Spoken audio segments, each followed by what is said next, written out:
Diddy has not officially been released from prison yet, but he's already starting his revenge season. He's already plotting revenge on any and everyone who did him wrong, starting with the news stations that was peddling lies about him while he was fighting this case. Diddy has officially filed a lawsuit against Courtney Burgess, Ariel Mitchell, and Nexstar Media Inc., which is News Nation. Ariel Mitchell is on your right and Courtney is on your left. Now, Ariel is a lawyer that's been super thirsty in the media for a very long time now. Ariel has been concerned with getting fame anyway. She knows how to get fame for a while now. Like, I first got aware of who Ariel was when she tried to represent a woman who was accusing Chris Brown of rape until Chris Brown provided receipts to show that, like, this woman was a freaking liar. When Ariel and this woman first went public with accusations against Chris Brown, Ariel did interviews asserting she did her due diligence. She's confident in the case they have moving forward until Chris Brown dropped the receipts proving they were liars. And then that case, all of a sudden, we never heard from Ariel and his woman together again. But when his Diddy situation sparked off, Ariel started popping up with this dude called Courtney. And they began to do interviews accusing Diddy of some heinous things. Now, this was a situation where the Diddy thing is fresh. Everybody thinks Diddy about to do life. Everybody has a different story about Diddy. It's a media frenzy. They probably thought they could have gotten away with coming on News Nation and telling lies about Diddy. So Courtney, right, the man who showed up with Ariel, he came on News Nation and told News Nation that he's seen videotapes of freak-offs with Diddy and children. Because my next guest just testified before a federal grand jury.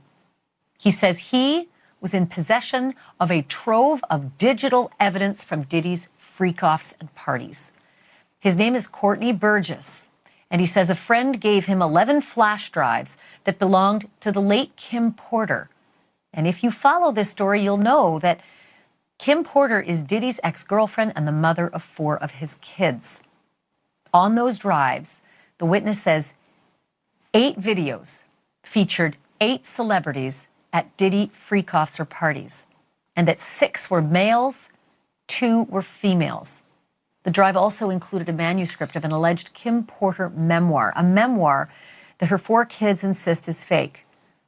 Courtney Burgess told his story on a podcast before he told the grand jury today, and after he told the grand jury, and I mean immediately after, he booked it over to my set, and he and his attorney talked to me. I should tell you that he was very limited in how much detail he could go into about his testimony. And because the 8 people in the videos, the 8 celebrities in the videos were allegedly victims of sex crimes, we know who they are, but we will not be naming them, famous or not. Here now is my conversation with Courtney Burgess and Ariel Mitchell, who's his attorney, beginning with the question of whether the participants in the video even knew they were being recorded. Were there any cameras in places where you'd assume privacy, like bathrooms? Well, I've never been in this house, but the picture, yes.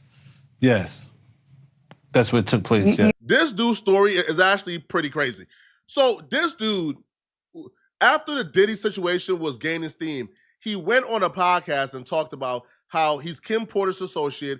Kim Porter gave him a hard drive with her memoir or the book that she wants to release exposing Diddy before she passed away. He would also say he has about 6 tapes of Diddy, 8, I think, like 6 men, 2 women. Now, based on this podcast, the prosecutor subpoenaed him and demanded that he turn over whatever he has. He ain't have nothing. He didn't turn over not a goddamn thing. Not a goddamn thing. And the prosecutors, they stayed quiet after they interviewed him because he was a grand jury witness.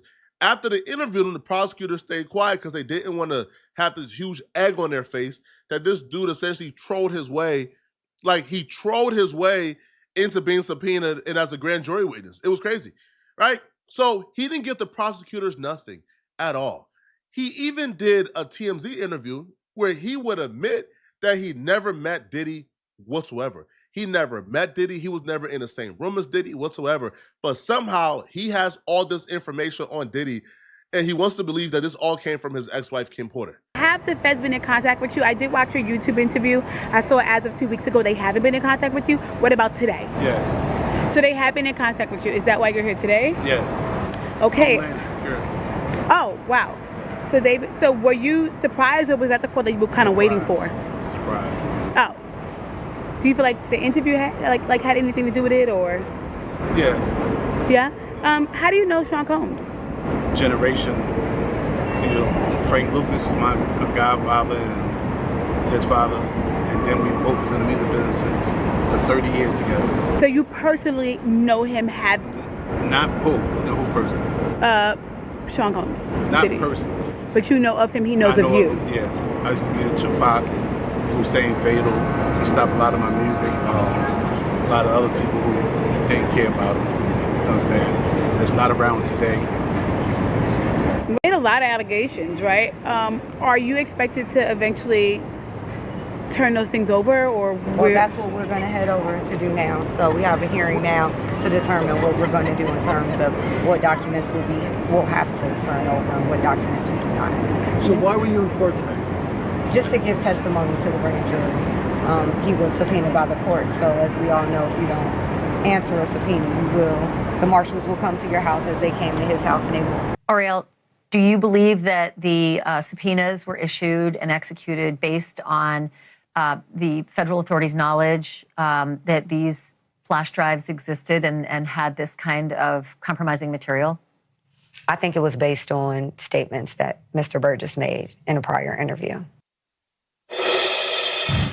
And those statements include descriptions of what the witness says he saw on those tapes. So I asked him about that, and he answered what he could, given the limitations imposed on him after testifying before the grand jury.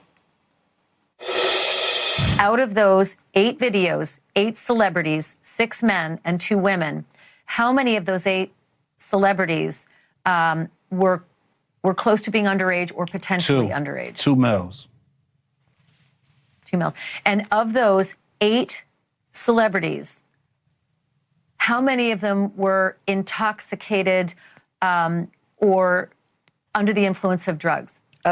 This is going to be off. You could look at that dude, take one look at him, and tell he's lying, bro.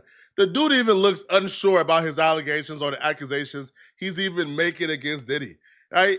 He looks like he's completely BSing, and I'll be real, I can't prove it, right? In my humble opinion, and I have no facts to back it up, it feels like Ariel put him up to this, right? Because even if you look at their interaction, it feels like he's this big dummy, this big doofus, and she's essentially controlling him.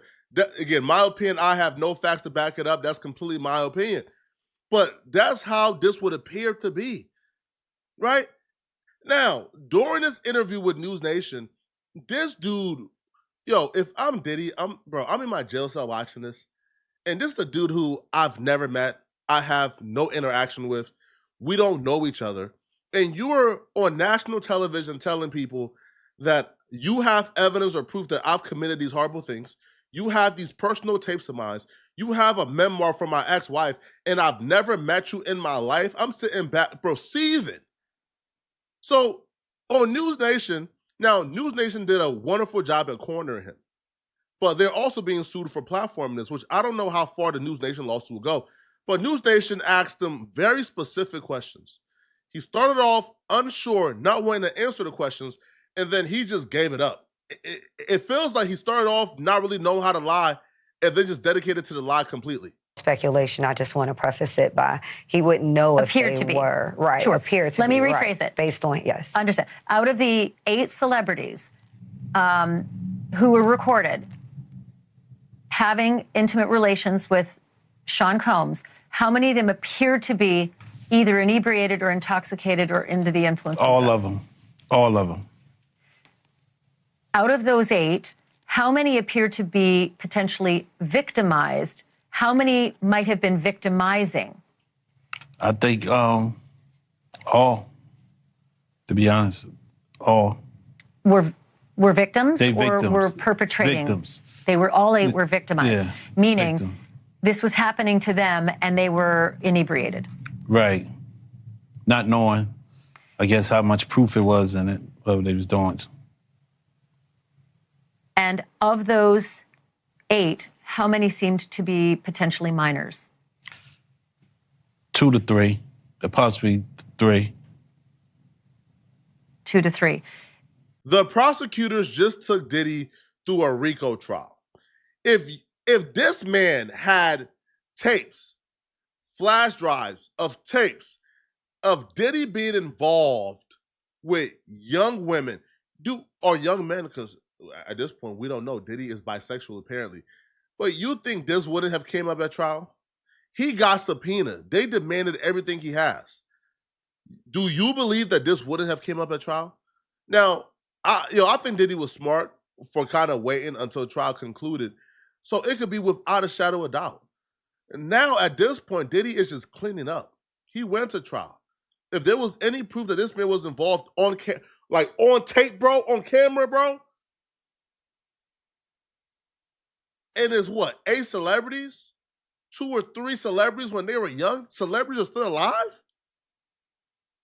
Oh, Diddy would have been cooked. He would have been under the jail right now. You can defeat 4K evidence on the video, homie. You can defeat it. But that's the thing. It didn't exist at all.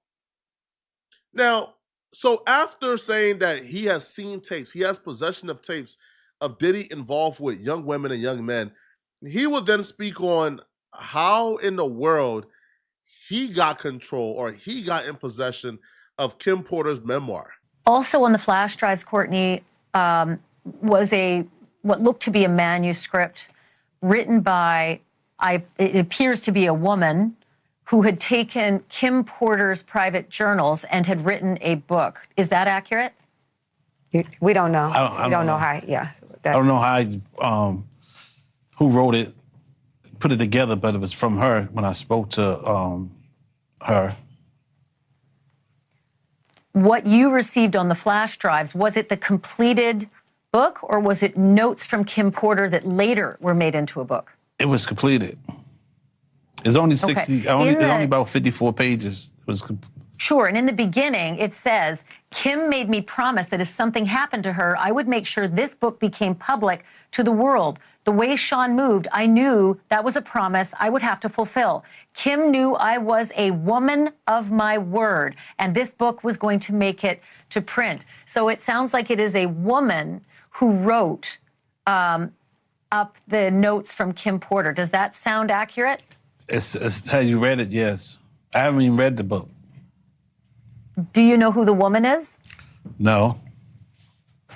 And to be clear, he received it in its complete form. So I think just to make sure we have some clarity here, the manuscript that Mr. Burgess received was already in its complete form.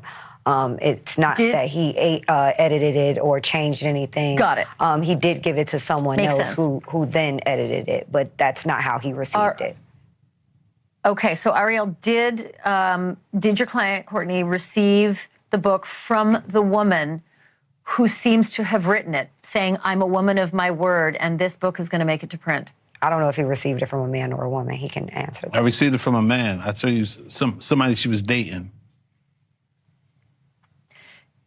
Do you know if the notes from the book really were from Kim Porter? It was, yes, because I spoke to her probably like 6 hours before I received it. You spoke to Kim Porter? Yes. So Kim Porter. Just saying hi. Okay. Just saying hi. Okay, Ariel, go ahead and give me clarity on the timeline. No, I'm trying to get him to provide clarity of, was there a conversation with her? No, I was talking to the person, and he said, hold up, this is Courtney, be right here. Let me say something to him. He said, I know him, put me on speaker. Then that's how we end up speaking. And then later, somebody else came and brought you the manuscript. Right. Diddy, I hope you get every penny. I hope they give you your $100 million in pennies. Like literally count it up hand by hand. And I don't care if it takes 500 years. Let them count the $100 million in pennies when they hand it over to you, man. Yo, bro, News Nation, I can even tell by the way they are even interviewing him or asking him questions, they know they do this capping. They know he is full of ish. They know he ain't telling the truth. But for some reason, they didn't stop him and they continue to platform it. Come on, bro. First you got it from Kim Porter, and then you got it from Kim Porter's boyfriend. And then you got it from, no, I spoke to Kim Porter, so I confirmed. Like, come on, bro. But at the time that this was happening, there were so many people doing this. Bro, Tony Busby had about 200 people lining up putting accusations on Diddy. There were so many people doing this that, it was so congested that we really couldn't even make out who's telling the truth and who's not. Right now, because the smoke is clear and we can watch this back and assess a lot of these claims individually, and a lot of these things is just laughable. And it don't make sense. It's ridiculous. But let me know in the comment section, man, what do you guys think about this, all right? Do y'all believe, right? Do y'all believe that Diddy would do such a thing? Do y'all believe that this dude is telling the truth? Do y'all believe that Diddy about to get that 100 million? Let me know in the comment section, all right? And if you're still watching, click on this video here somewhere on my screen, somewhere here, or here on my screen, to find out why everybody apparently hates Drake again. He went a little too far. Click on this video right here to find out how he went too far. I'm going to see you guys in this video, all right? I'm out of here, folks. Peace.